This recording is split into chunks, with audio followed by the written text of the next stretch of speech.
Olá, como vai? Estamos aqui agora para a conclusão do capítulo 1. Vamos para a parte 2 desse capítulo. E conforme combinado, nós agora vamos entrar no tópico 3 da página 18, cujo título é Concepções Teológicas, ou seja, concepções do que seria um estudo do divino. E essas aqui, de acordo com o que o livro apresenta, essas concepções teológicas, elas se dará por meio de 3 estilos de movimentos religiosos. Sim, porque aqui, nessa parte da página, nós estamos falando apenas, do Deus Criador, do Deus da Bíblia, como nós cristãos entendemos como Ele é. Vamos lá, para você poder compreender melhor, preste atenção aqui comigo.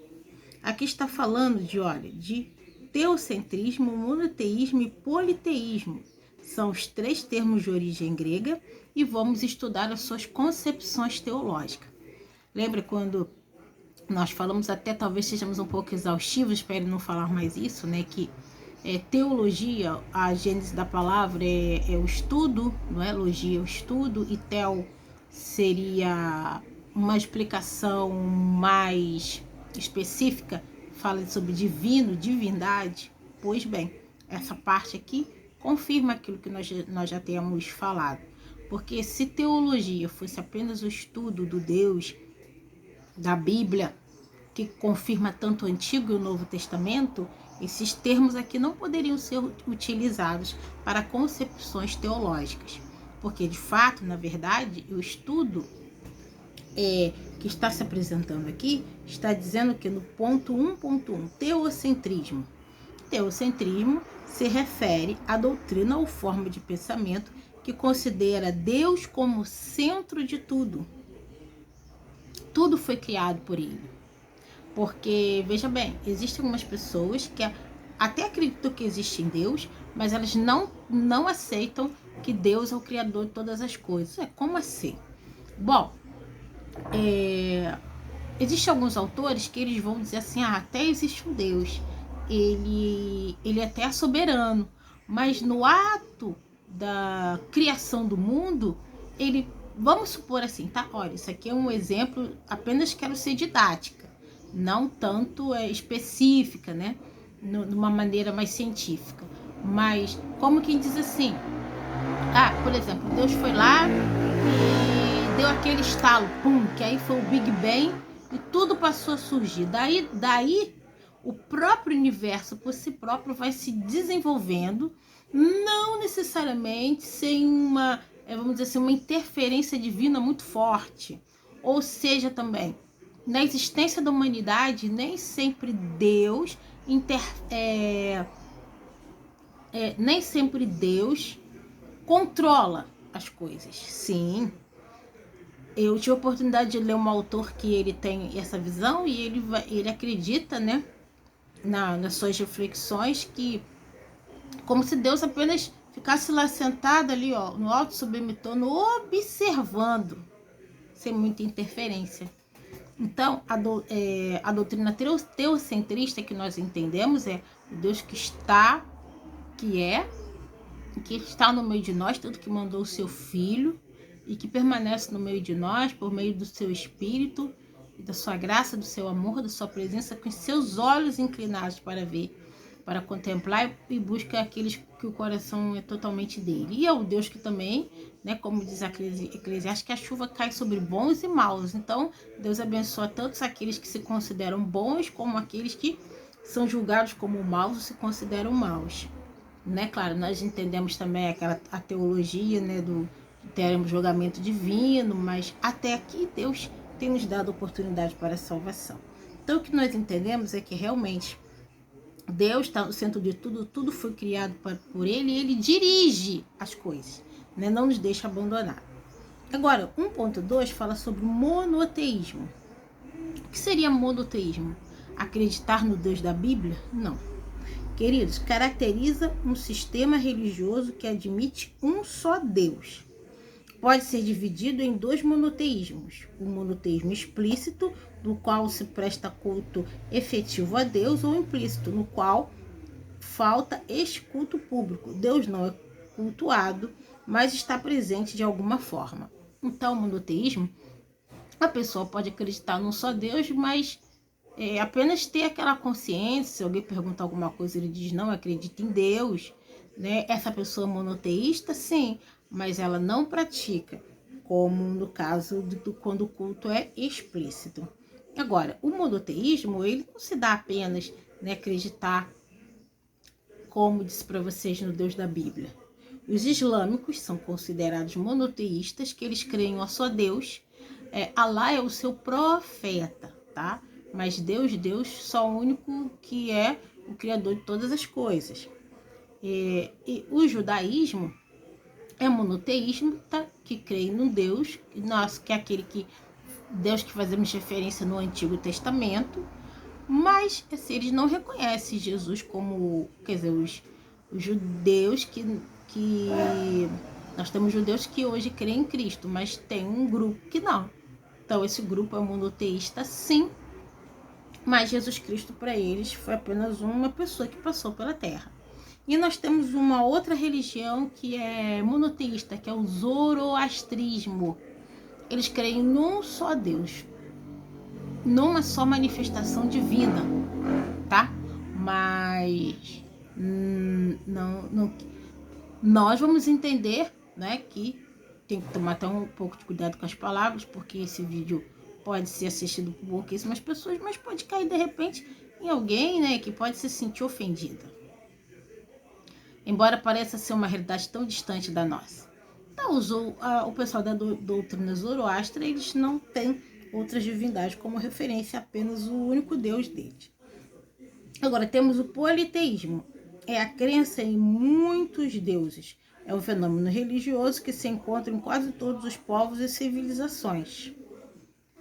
Venha comigo agora para a página 19, em que nós vamos falar sobre o teocentrismo.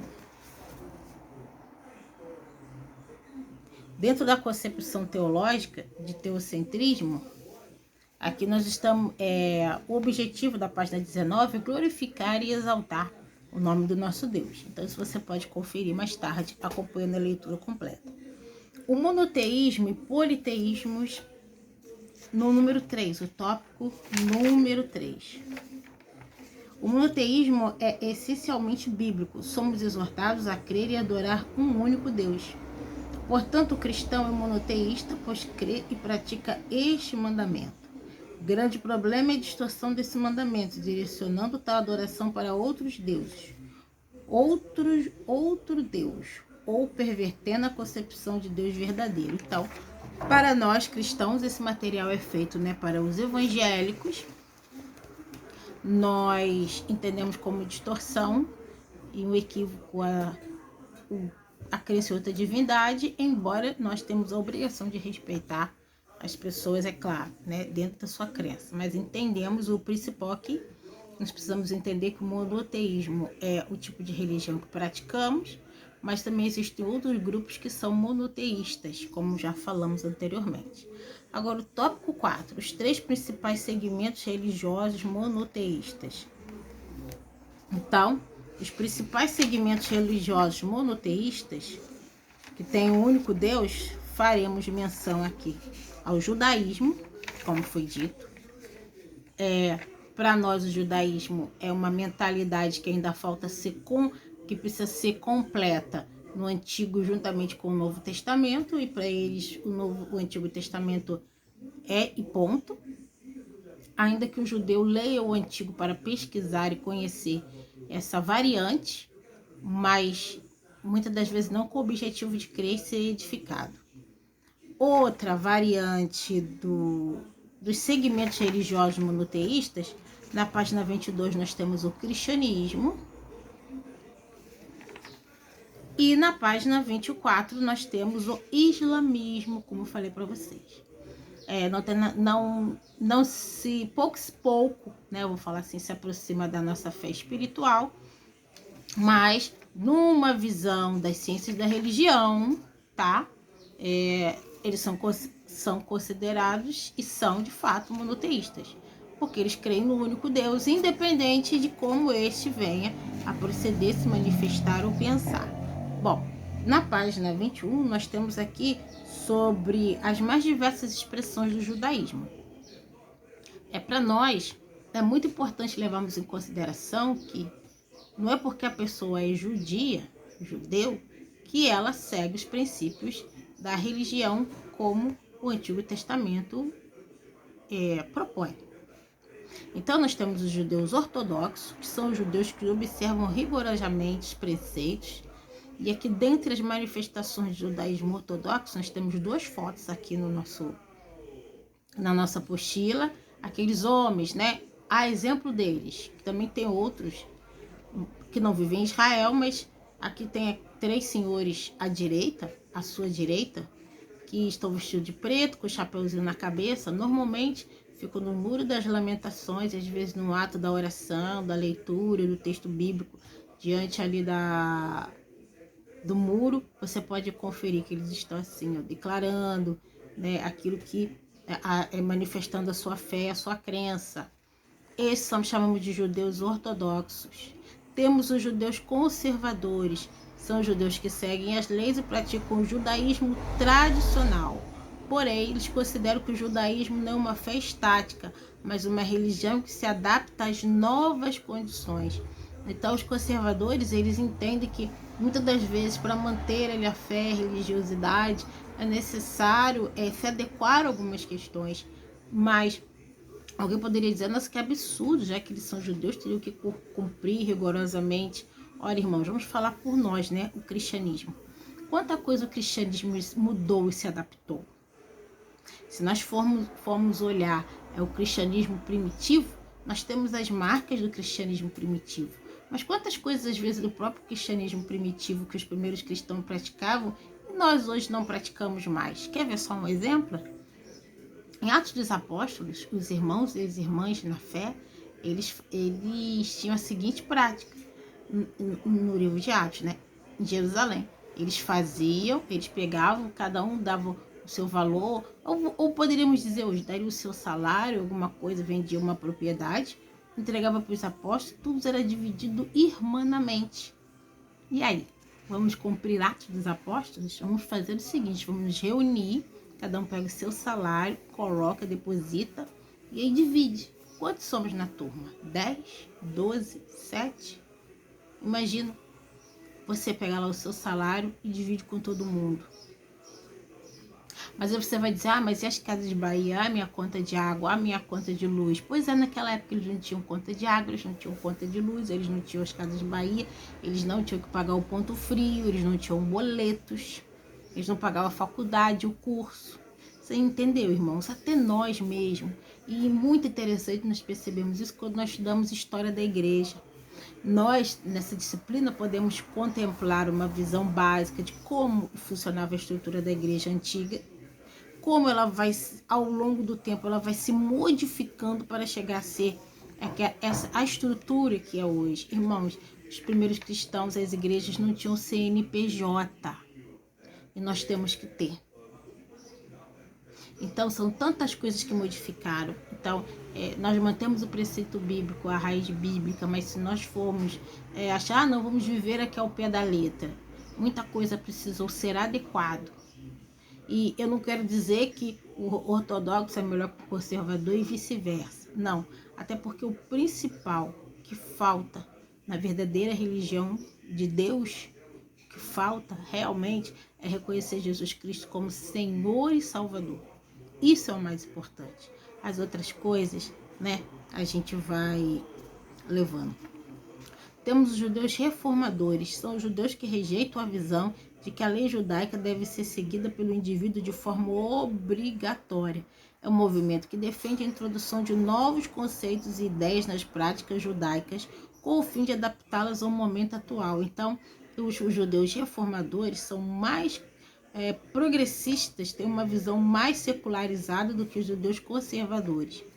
Ter uma visão secularizada no nosso contexto cristão quer dizer assim, ser pecador, mais mundanizado. Sim, mas aqui na nossa reflexão, aqui na nossa disciplina, o secular nem sempre é o negativo. Porque, por exemplo, o data show é um recurso secular. Isso que eu estou fazendo aqui com vocês é um recurso secular. Utilizando um celular, um computador, tentando fazer uma transmissão. Tudo são ideias que surgiram dentro da igreja? Não, ao contrário. Surgiram no mundo. E nós estamos utilizando elas. E temos os judeus reconstrucionistas. Este grupo de judeus é a mais recente denominação do judaísmo, fundada pelo rabino Mordecai em 1992 nos Estados Unidos. Dois de seus princípios são uma atitude positiva para com a cultura moderna, a rejeição à crença de que o judeu seja o povo escolhido, bem como a rejeição de todos os milagres e do ateísmo. A semelhança do judaísmo reformista não considera que a lei judaica deve ser suprema, mas considera que as práticas individuais devem se tornar ser tomadas no contexto do consentimento comum.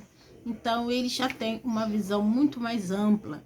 Dentro dessa perspectiva, hoje nós temos, na realidade, temos judeus que são até ateus. Eu assisti um vídeo, ver se eu encontro, talvez eu poste para vocês, de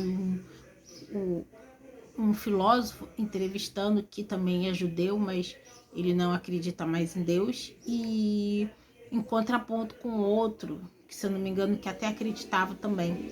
Então hoje você vai ter judeus ateus, judeus que são messiânicos, que creem na vinda do Messias, mas judeus que estão em outras religiões. Bom, temos que ter cuidado, né, para falar certas coisas pela internet, assim, porque às vezes uma observação, mesmo que não seja maldosa, pode ser mal interpretada. Enfim, vamos para o ponto 3. Falamos sobre o ponto 3, são os principais segmentos religiosos, né? Falamos sobre o judaísmo, o cristianismo. Deixo a leitura aqui para que vocês possam fazer posteriormente, porque o cristianismo, mas só para dar uma ênfase, um pequeno destaque, o cristianismo se subdivide em catolicismo romano, a igreja ortodoxa oriental, o catolicismo ortodoxo e o protestantismo, no qual nós fazemos parte.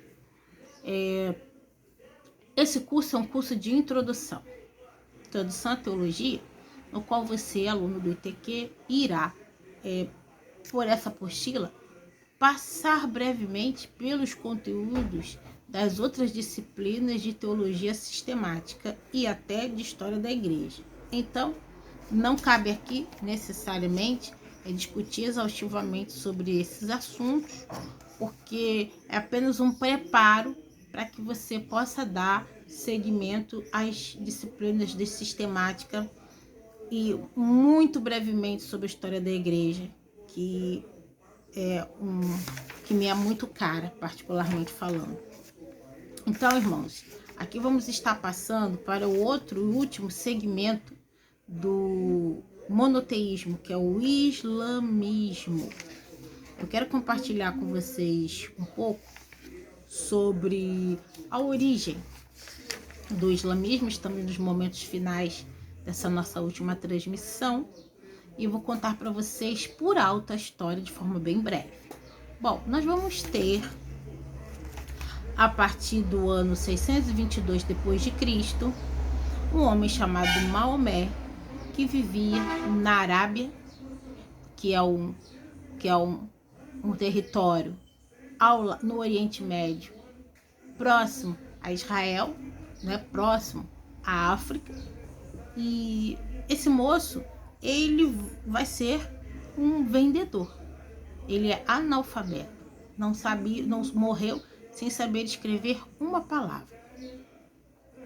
Mas ele vai conhecer uma viúva rica, que ele vai se casar, vai ter filhas, mulheres, ele não vai ter nenhum filho homem. E aí, ele, um belo dia, entre as suas viagens, ele vai ter um encontro com um ser celestial, um anjo Me desculpa se me falha a memória, isso não fica bem, né, pro vídeo, mas eu esqueci o nome do anjo agora. Eu acho que é o anjo Gabriel. E depois, se não for esse, eu conserto nos comentários, tá? Me desculpem. E ele vai encontrar com esse anjo vai aparecer para ele, vai dizer assim: olha, Maomé, eu tenho uma instrução para dar para você da parte do Deus verdadeiro. Ele é mesmo? Presta atenção. Esse Deus que os judeus falam, porque provavelmente Maomé teve a oportunidade de conhecer cristãos como judeus, porque pela região que ele morava, né? Então acredita-se que os pesquisadores, ele teve contato, ele foi de alguma forma evangelizado ou ouviu algo acerca dessas doutrinas. Então o anjo fala assim para ele: olha, o que os judeus falam sobre Deus sim, é verdade, mas faltam algumas coisas ainda para eles entenderem. Assim também os cristãos. Os cristãos acreditam no Deus verdadeiro, mas eles estão equivocados, porque Jesus Cristo foi um profeta, assim como você será levantado como um profeta. Então entenda que você, né, você vai estar recebendo a verdadeira revelação daquele quem é Deus. E é este então chamado de Alá por ele. Ele vai entender que o Antigo Testamento tem peso, tem uma tradição, inclusive, né, depois o pessoal dessa religião, que serão os muçulmanos, eles vão ter muito apreço por Abraão, Isaac, Jacó e a sua descendência, história do povo judaico, porém, ainda falta na concepção deles o entendimento que o próprio Maomé vai receber acerca de Deus. Porque aqui está dizendo na apostila a data da fundação dessa religião, quem foi o fundador, e o livro sagrado ao Corão. Pois é, Maomé não escreveu nenhuma palavrinha, nenhuma vírgula, porque justamente ele não sabia ler. Então vamos lá. A partir daí, ele morava na cidade de Meca. Onde era a cidade de Meca? Cidade de Meca existe até hoje, tanto que os muçulmanos vão até lá fazer aquela romaria, porque o que vai acontecer? Vai cair, segundo a história, uma pedra preta do céu, antes de Maomé ter a sua revelação, né?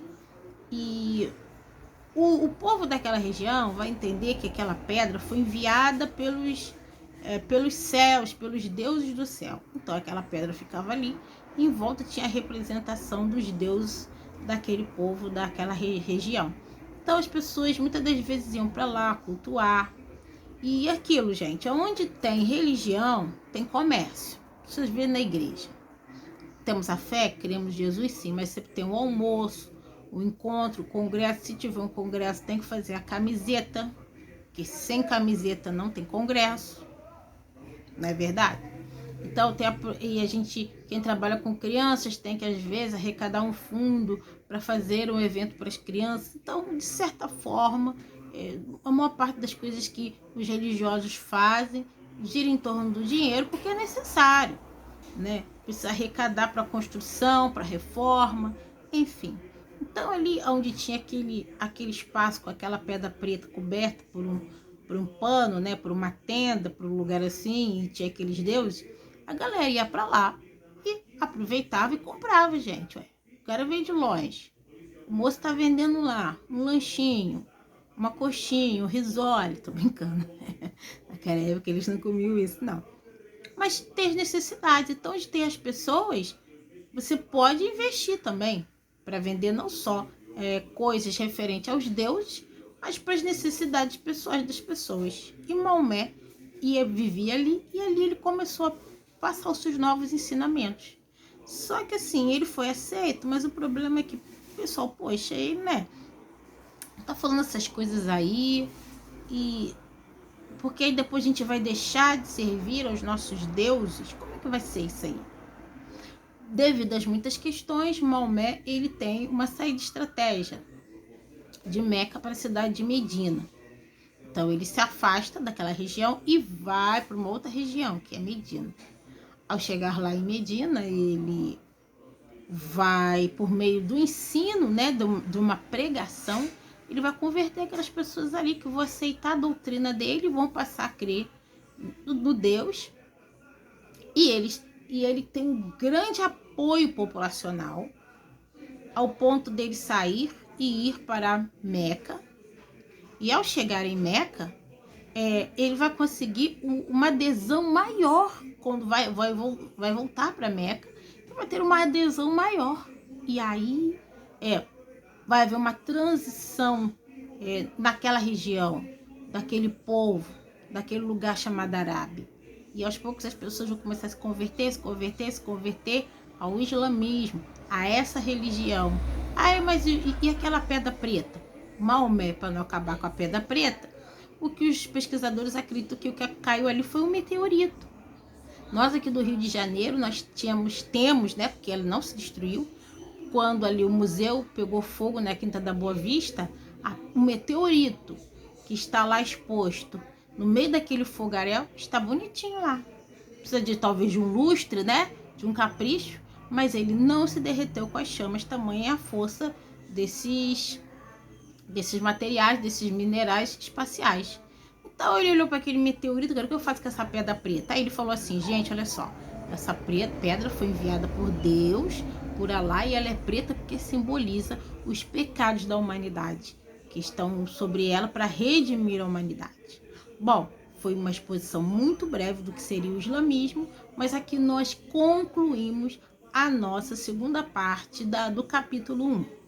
Então, volte comigo para a próxima exposição, para a próxima aula, em que nós temos o capítulo 2 que está pronto para você. Até mais!